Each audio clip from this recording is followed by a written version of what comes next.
And Ritu నిన్న చేసిన over action అంతా ఇంత కాదు. ఎవరైనా సరే నామినేషన్స్ నుంచి బయటకు వస్తే చాలా చాలా హ్యాపీ ఫీల్ అవుతారు. ఓకే ఫైన్, ఎమోషనల్ అవుతారు. ఎమోషనల్ అయినప్పుడు మనకి హ్యాపీ టీయర్స్ వస్తాయి, అట్లా ఉంటుంది. కానీ తను ఏంటో చాలా చాలా చాలా కష్టంగా ఉండే, చూడ్డానికి మాత్రం చాలా దారుణంగా నేర్చింది.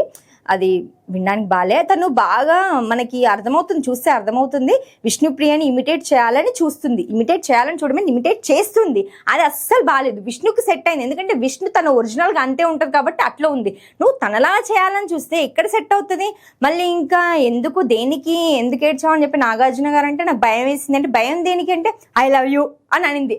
నాగార్జున గారు ఐ లవ్ యూ అట్లా అనడం ఏంటి అసలు? అది ఎవరు ఎక్స్పెక్ట్ చేయని రియాక్షన్. నాగార్జున గారు కూడా అన్నారు ఏమని, అసలు ఇలాంటి రియాక్షన్ నేను ఇప్పటివరకు ఎవరి దగ్గర చూడలేదు ఇన్ని సీజన్స్లో అని చెప్పి. లిటరల్లీ మేము కూడా చూడలేదు సార్. మాకైతే చాలా చాలా చాలా కష్టంగా ఉండే. ఈ అమ్మాయి ఇలా కాకుండా కొంచెం మారితే బాగుంటుంది, తనకి ఏమైనా మీరు ఇన్పుట్స్ ఇవ్వండి.